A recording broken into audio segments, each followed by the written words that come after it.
आज हम बात कर रहे हैं भारत और उसके आस पड़ोसी देशों से संबंधों की। तो हम शुरुआत करते हैं भारत और उसके जन्म के साथ ही उसके साथ पैदा हुए उसके भाई पाकिस्तान की।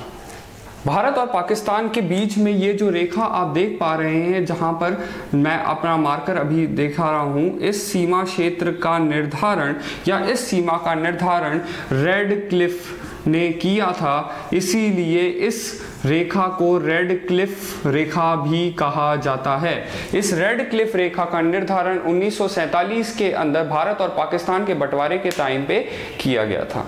पर जैसी आज ये सीमा दिखाई देती है, शुरुआत में वैसा नहीं था। बात करते हैं आगे कुछ तथ्यों पे जो कि भारत और पाकिस्तान के संबंधों के बारे में महत्वपूर्ण है। शुरुआत करते हैं हम जम्मू कश्मीर राज्य से। जम्मू कश्मीर राज्य जो आप देख पा रहे हैं यहाँ पर, इस जम्मू कश्मीर राज्य के बारे में जान लीजिए कि ये जम्मू कश्मीर राज्य भारत की आज़ादी के समय कई अन्य देशी रियासतों की तरह आज़ाद रहना चाहता था और इन्होंने फैसला किया था कि ना ही भारत से जुड़ेंगे और ना ही पाकिस्तान से। इस प्रकार की स्थिति में रहते हुए जम्मू कश्मीर राज्य ने स्वतंत्र रहने का फैसला किया था। पर 1948 के दौर में इस प्रकार की स्थिति बनी कि जम्मू कश्मीर राज्य के अंदर पाकिस्तान की ओर से कई कबायली लोग इस क्षेत्र के अंदर प्रवेश करने लगे और उन्होंने इस क्षेत्र के अंदर काफी आगे बढ़ते हुए इस पूरे क्षेत्र पर अधिकार जमा लिया। इस प्रकार की स्थिति आई कि जम्मू कश्मीर की राजधानी श्रीनगर तक पहुंचने की नौबत आ चुकी थी। इस प्रकार की घटना को देखते हुए उस वक्त के महाराजा हरि सिंह ने जम्मू कश्मीर को बचाने के लिए और इन लोगों के आते हुए, इनको देखते हुए दिल्ली आने का फैसला किया और उन्होंने दिल्ली आकर इन लोगों से सहायता मांगी। तो आप कहेंगे कबायलियों के आने से सहायता मांगने की कहां जरूरत थी? असल में ये कबायलियों के भेष में पाकिस्तानी सेना के सैनिक थे जो कि इस क्षेत्र पर कब्जा करने के इरादे से यहां पर आए थे। इस चीज को भांपते हुए पंडित जवाहरलाल नेहरू ने कहा कि आपकी हम सहायता तभी कर पाएंगे जब जम्मू कश्मीर राज्य भारत का हिस्सा होगा, अन्यथा भारत की एक नीति है कि वो दूसरे देशों के मामले में हस्तक्षेप नहीं करता है। इसी तरीके से आप जो है एक काम करिए, या तो जम्मू कश्मीर राज्य को भारत से जोड़ने का फैसला कीजिए, तभी हम आपकी सहायता कर पाएंगे।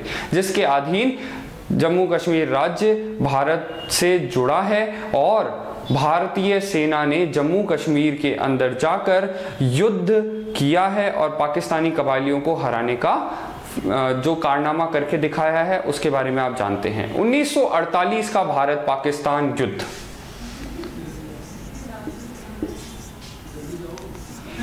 इस युद्ध की स्थिति कुछ इस प्रकार बनी कि दोनों तरफ से टकराव कई दिनों तक चलता रहा और आखिरकार अंतर्राष्ट्रीय दबाव, संयुक्त राष्ट्र के प्रेशर और अन्य तरीके की अंतर्राष्ट्रीय दबावों से परेशान होकर अंत के अंदर युद्ध विराम की स्थिति बनी।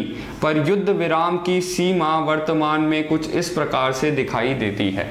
जैसा आप देख सकते हैं, इसका मतलब क्या होता है? इसका मतलब ये होता है कि इस पूरे क्षेत्र पे विवाद रह गया, यानी कि जो सेनाएं जिस ओर बैठी थी युद्ध विराम की स्थिति होने पर वो उसी ओर बैठी रह गई, अर्थात इस पूरे क्षेत्र पर पाकिस्तानी सेना का कब्जा हो गया।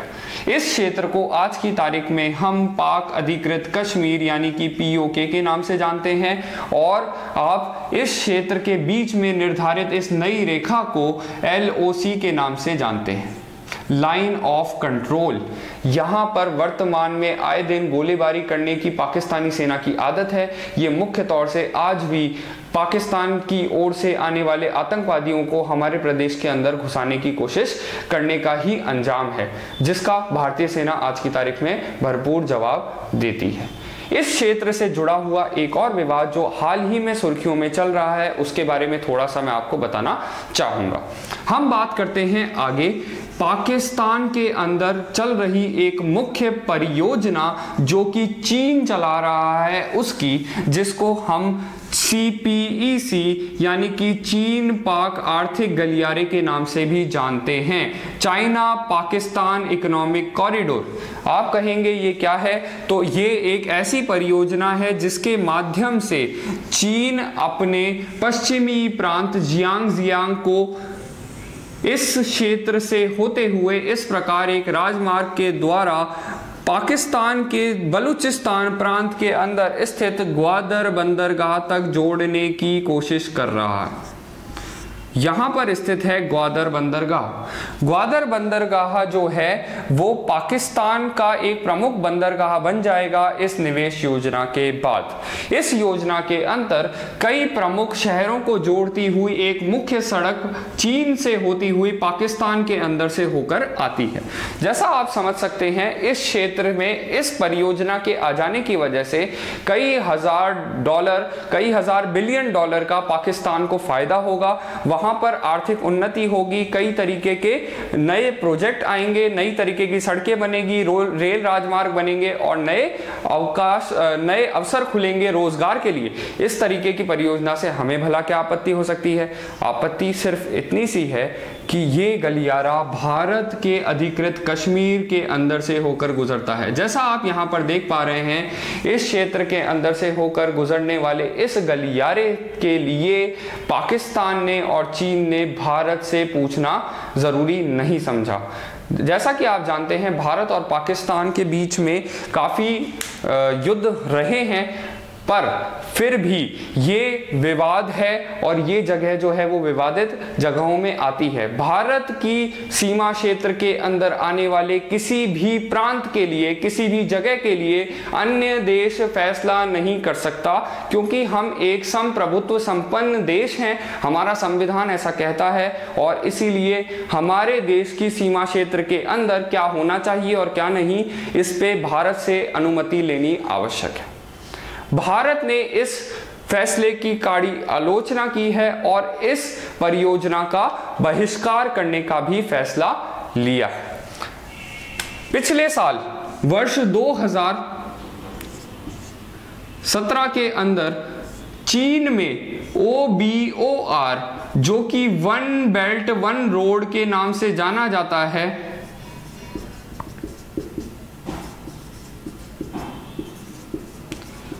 इसका सम्मेलन हुआ था, जो कि इस प्रमुख योजना CPEC का मुख्य अंग है। या ऐसा भी मान सकते हैं कि OBOR परियोजना में से निकलने वाली एक शाखा है CPEC। चाइना की अति महत्वपूर्ण इस परियोजना के अंदर उसका एक उद्देश्य है कि वो चीन से होते हुए मध्य एशिया को जोड़ते हुए, रूस और अन्य मध्य एशियाई देशों को जोड़ते हुए यूरोप तक एक राजमार्ग बनाए। इसी के माध्यम से वो उसमें से एक शाखा को पाकिस्तान से होते हुए ग्वादर बंदरगाह तक लाने का प्रयास करता है, जिसके माध्यम से अरब सागर क्षेत्र के अंदर चीन की पहुंच बनती है और इस क्षेत्र के अंदर के माध्यम से यहां से होकर आगे अफ्रीका तक जाने का चीन का इरादा है।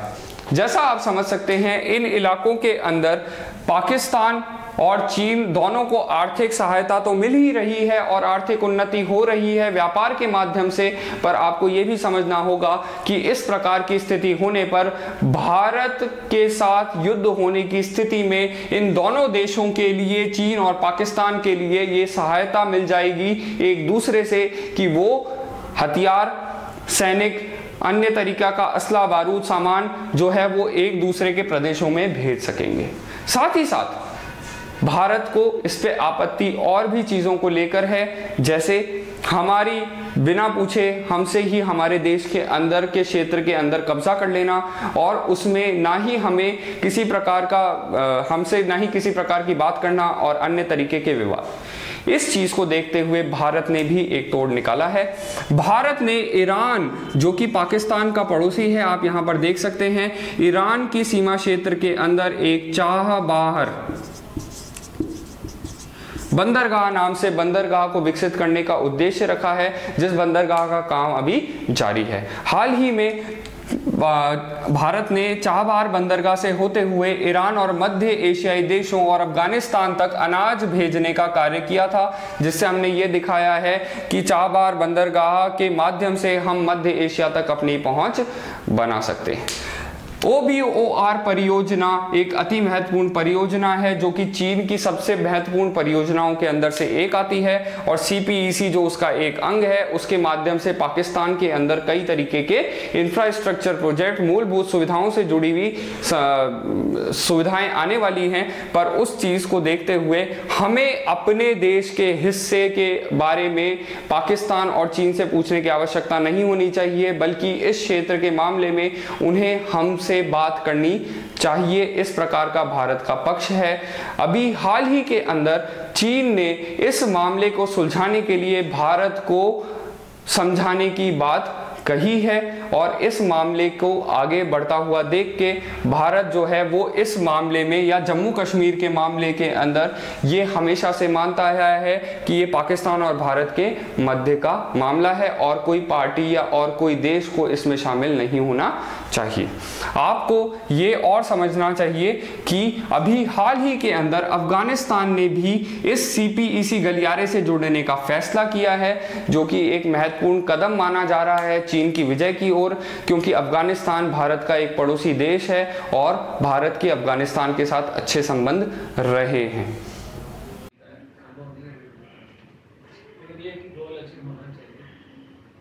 पहला स्टेप है 1:30 बजे तक, दूसरा स्टेप 3 बजे तक, फिर 4:30-5 बजे तक, फिर रात की 11 बजे देखने की बात। चलो प्रार्थना करो, टाइम हो गया। वीणा पाणी की अनुकंपा से संकल्प करते हैं कि कठिन परिश्रम उत्कृष्ट लगन समन्वय व पूर्ण आत्मविश्वास के योग से हम अपना लक्ष्य प्राप्त कर रहे हैं तथा भविष्य में भी करते रहेंगे, और जो कुछ करणीय है उसके लिए नहीं शब्द हमारे शब्दकोश में नहीं है। जय श्री राम। आंसर की जल्दी लगानी है।